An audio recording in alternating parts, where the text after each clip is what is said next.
What's up everybody, my name is Jerald Walker. Thank you guys so much for tuning into my channel. I also want to point out that from my last Beethoven Symphony that I analyzed, Beethoven Symphony number 1, I should pop the videos up here if you don't see them. Yeah, there they go. Anyway, I did check to see how many views I got from my first symphony analysis. From movements 1 through 4 of Symphony 1 and including the performance video, I got 136 views from all 5 videos. I appreciate you guys so much for that. I can't wait to see them skyrocket high, even higher, and to see what we're going to get when we get with Symphony 2. For those of you that are new, I'm doing a 37 video course, music theory crash course, on all 9 of Beethoven's symphonies. You'll see me talk about things such as forms, modulations, themes, transitions. I will also be including motific ideas as well, and in part 3, you will see me talk about the music history or the origin story behind the symphony. Today, I will be analyzing Beethoven's 2nd Symphony in D major. I'm excited. I hope you are. This video will be for the first movement. So without further ado, we'll get started. And don't forget to like, comment, and subscribe to this channel. We'll get right into it.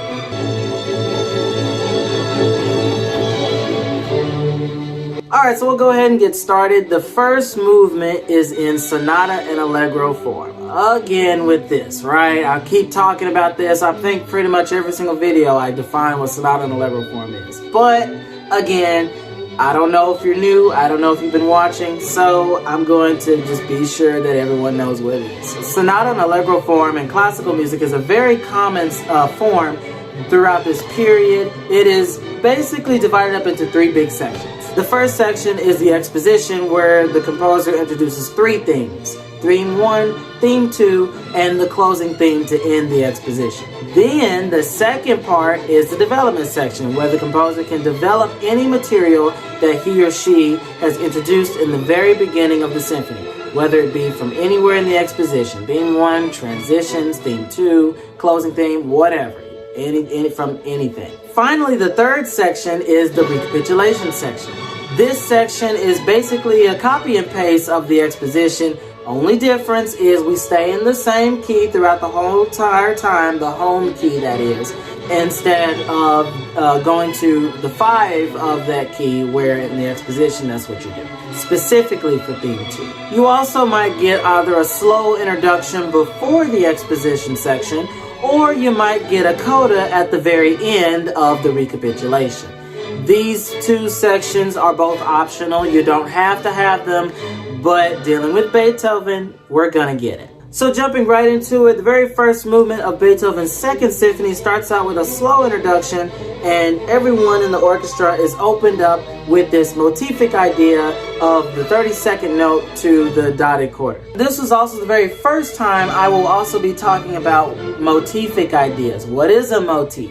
I think it's ideal that I go ahead and give the definition of that. So, according to Google, a motif is a short succession of notes producing a single impression, a brief melodic or rhythmic formula out of which longer passages are developed. For those of you that needs a simpler idea for what a motif is, a motif, you can basically think of it as a small little Lego block. A Lego block that builds onto another Lego block, and these little Lego blocks are built to make anything, I guess. They're building blocks that helps make up musical melodies or musical themes. Just like with Lego blocks, you can build anything. You can build a wall, you can build a castle, you can build a Lego Ninjago set, whatever. Whatever you're gonna build, you're building something. These are little ideas. The very beginning of the introduction is Beethoven's first motific idea. He will also introduce a lot of other motific ideas throughout this movement. So we're in the key of D major, and by measure 12, we're already in B flat major. How did we get to B flat major? We all know I love the modulation. But I'm not going to go into detail for what all the chords that get us there. It does excite me a lot, but I do want to keep things short. So for shortening purposes, if you look down in the description, I will show all of the chords that goes into where and how we modulate from one place to another. But for now, keeping things short, let's just go ahead and say that by measure 12, we're in the key of B flat major. He also introduces his second motific idea with the whole scalar ideas. You'll see it go from the first violin section to then the woodwinds, to then the violins, the woodwinds, and then cello basses. It's all over the place, you know, just so we know. Our next big modulation point is measure 17, where we're then now in the key of G major. You also might notice the scalar ideas in this passage has now been cut in half. Instead of them being 2 beats long, now they're 1 beat long, and they're being passed over by the cellos and the violins. By 23, we get to our next big modulation section, which is we're in the key of D minor. This is also another big section because now he brings back the same motific idea from the beginning, just preceding it with a double dotted A 32nd, followed by straight 8ths. We then go through another series of chords that's going to eventually take us to D major. So again, going from D minor to D major. But again, all chords will be in the description. We then get this one last scale that's in the first violin section that's going to take us straight down to the Exposition, theme 1. The Exposition then starting at measure 34, where the cellos and the viola sections have the first theme. One thing I will also point out about this is that remember how I do say how Beethoven is the type of composer that loves to keep going, he loves to push, he loves to continue the directional flow of things. Well, look at how he does things in the first 4 measures of this theme. So of course the theme itself does last the first 4 bars, but if you look at the 4th bar specifically in the violin section, after we get to a pausing point in the main theme, the first violins has this 16th note run that's just this whirlwind. It just feels like a gust of wind just blew in your face, you know, just like how the season of fall kind of does. To make it even more directional, he even puts a crescendo over it. So it's not just but it's crazy, but it's really cool, guys. Theme 1 will then continue on, and then we finally get to the first transition at measure 47. Of course, there's going to be people out there that may argue and that might debate with me on where exactly the transition begins, but my argument is that 47 is the transition because we do get transitional material now. It's not just theme 1. Now theme 1 is brought into material. It's broken down into material that Beethoven plays with, modulating to different keys, and then eventually using other motific ideas to push us into theme 2. For example, at measure 57, you'll notice we have ta-da, ta-da in the violin section. Where did that come from? That comes from the very opening, the introduction. I told you that motific idea was going to be very cool. This section also has thematic material from theme 1 in the lower voices. All of this then takes us to measure 73, where we have theme 2 in the key of A major, which then all of this takes us to our next transition, measure 88. Now measure 88's transition is a very long transition that will eventually take us to the closing theme, but a few highlight moments. In measure 96, in the woodwind and brass sections, we get this opening motific idea again. Ta-dam!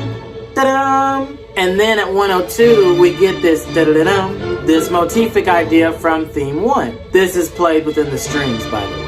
There's also this slightly small pause in the whole entire orchestra. It doesn't last long at all, but it's just long enough for your ears to get you to where Beethoven wants your ears to go. We then get to measure 112, where finally we get to the closing theme. Again, people may argue with me on where this is. Some people might say it's a little later, but for my purpose and argumental reasoning, I feel as though that the closing theme is at 112 because he's using thematic material from theme 1, and Beethoven loves to use theme 1 or theme 2. He loves to use thematic material whenever he gets to his closing themes. This then would mean that measures 114 and 118 are big surprises that just kind of pops out of nowhere. Which of course, Beethoven's going to throw us quite a few surprises. Of course he is. He's Beethoven. What do you expect? We then finally get to the first ending, which then is a small transition that takes us back to the beginning of the exposition, theme 1. We repeat all of that stuff again, and then we finally get to the development section. The development section, again, is a section where the composer can develop off of any material, any motific idea that he or she brought from the very beginning of the piece. And of course, we also know this is Beethoven's favorite section pretty much out of anything he'll ever write other than the ending, I guess. So we're gonna find some interesting modulations, but I will put all of the chordal modulations in the description. I'll just give an overall big section concepts of how we modulate. With the development section starting right at measure 138, we then get thematic material from theme 1. This thematic material is in the key of D minor. We then modulate through the circles of fifths for a little while, and we finally get to measure 170. Now 170 is going to be the section in the development section, in this case, where he's modulating with transitional material. Specifically, this is transitional material that was brought in from the transition that we got before theme 2 in the exposition. Now some people may not realize this, but this is actually a really cool section. This is because in the strings you got you have all that stuff from theme 1. We know where that came from. But what about the woodwinds and brass? What are they doing? They're just holding notes the whole time? What are they doing? Well, rhythmically, they still are doing theme 1 material as well. Remember how in the beginning of the exposition when we had the transition material that went da-ya-dum, bum bum bum bum. Well, the woodwinds and brass are doing that exact thing. They're just holding their notes out. Ba, bum bum bum bee. Bum bum bum bum, whatever the notes are, they're just holding it out. It's really cool, guys. And they're offbeat too, which also kind of helps make things even more exciting. We then get to measure 182, where then Beethoven is now using theme 2 material. This then lands us in the key of G major as well. I should probably point that out. Now, to be fully fair and honest here, we really got to G major by 166, but it really doesn't feel like we got to G major until we have this theme 2 material. But that's not the point. He then gives us this triplet stuff, which is all kind of interesting and cool, and then we switch right back into straight 16th notes in a whole new key, F sharp minor. So we get to measure 198, and out of nowhere we just have all this new material. Or is it new? Well, the first violins and second violins definitely have something that seems new, or at least it appears to be new. This section is very similar to measure 170 because, well, think about it. I mean, it's da-da-dum, da-da-dum, da-da-dum. It's the same thing, except it's in a different key, and it's in the dotted 8/16 rhythm. Same thing, just he used a different motific idea. Crazy, right? And then what about the woodwinds? Are they the same or are they different? What's going on with them? Are they just holding out notes? Are they just there just to be sitting there? Well, just like in 170 with their da, ding, dun, dun, da, dee, bum, bum, bum, bum. It's the exact same thing, only this time he doesn't actually separate the quarter notes out. He just holds them all out for that exact length in time and then does it again. So instead of da, bum, bum, bum, ba, you just have ba, ba. It's the same thing. It's just all held out now.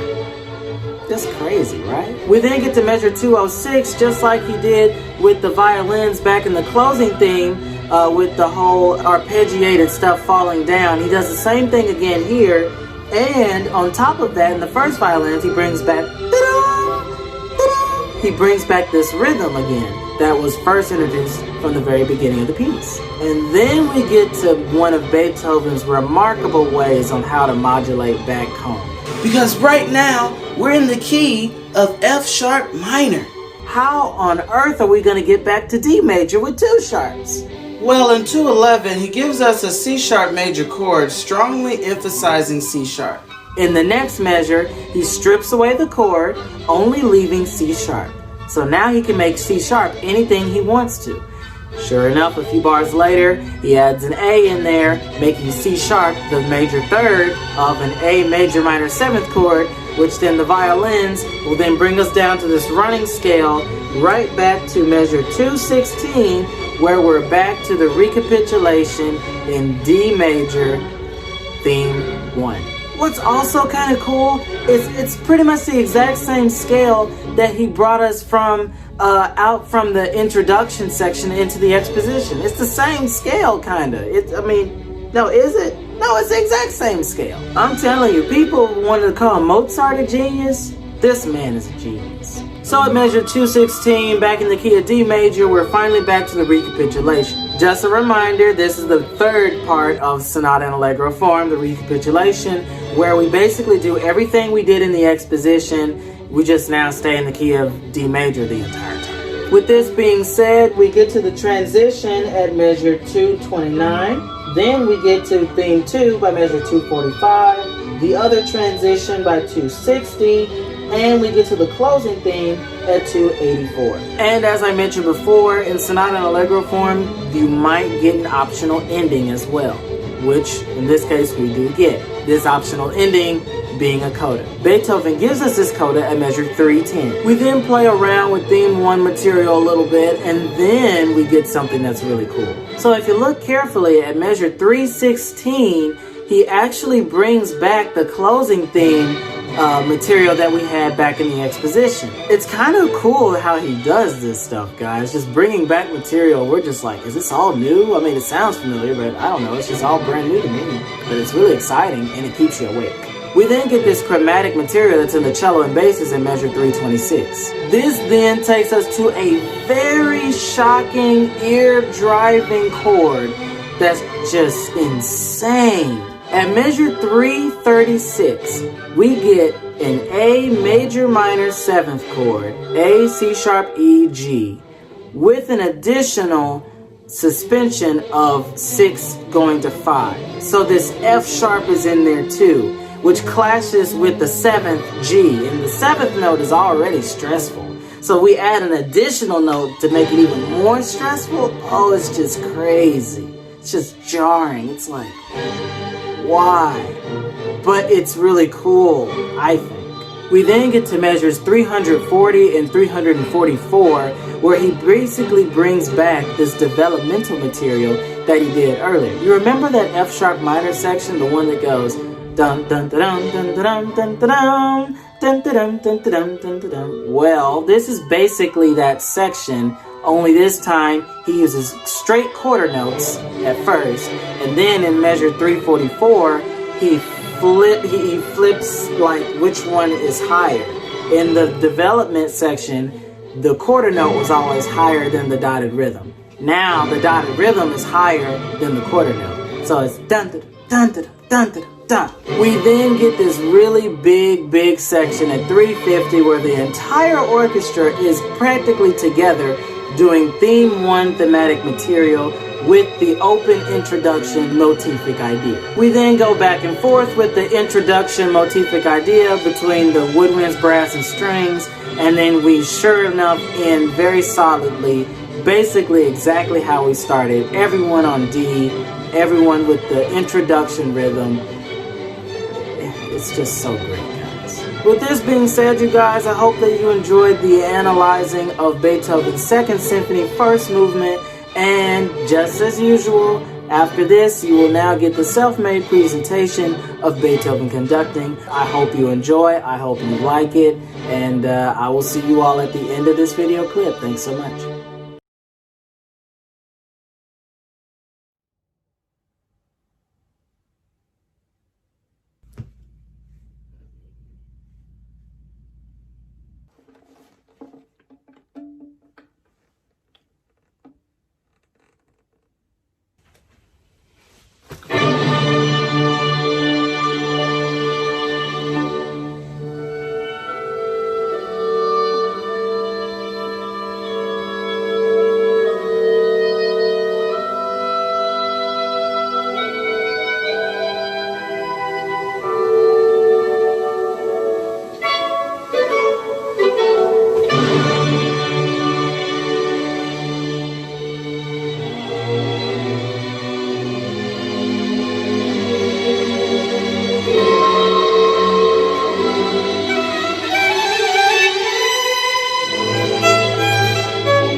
Alright guys, well thank you so much for watching this video. If this was something that was new to you, I'm glad. I hope that you were able to learn something new. I hope that this was encouraging to you.